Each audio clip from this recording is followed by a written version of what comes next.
नमस्कार, मेरा नाम डॉक्टर कविता बर्नवाल है।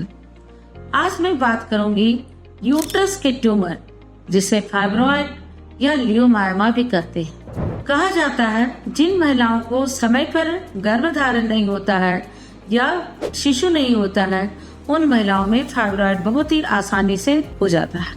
फाइब्रॉइड एक लोकलाइज्ड ट्यूमर है और ये कई डिपेंडिंग अपॉन द पोजीशन कई तरह के हो सकते हैं। अगर यूट्राइन कैविटी के अंदर है तो ग्रेड 0 बोलते हैं, और जैसे जैसे बाहर की ओर हम जाते हैं ग्रेड 1, ग्रेड 2, 3, 4, 5, 6, और यूट्रस के बाहर अगर है जैसे ब्रॉड लिगामेंट फाइब्रॉइड है या सब सीरस फाइब्रॉइड है तो ग्रेड 7 बोलते हैं। फाइब्रॉइड अगर यूट्राइन कैविटी में या नियर द यूट्राइन कैविटी है, एंडोमेट्रियल कैविटी के पास है, ग्रेड 0, ग्रेड 1, तो गर्भावस्था आसानी से नहीं हो सकता है।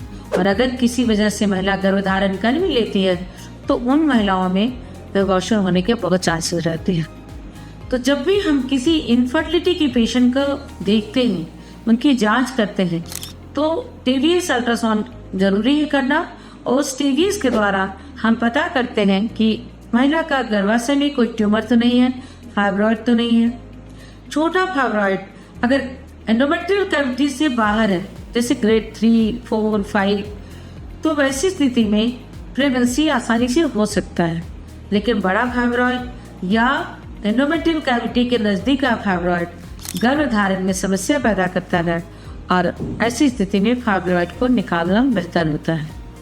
छोटे फाइब्रॉइड को कुछ महीनों तक हम दवा देकर भी कंट्रोल कर सकते हैं, बशर्ते कि वो हार्मोन सेंसिटिव हो और 2 महीने के बाद उसका साइज रिड्यूस होना शुरू हो जाए।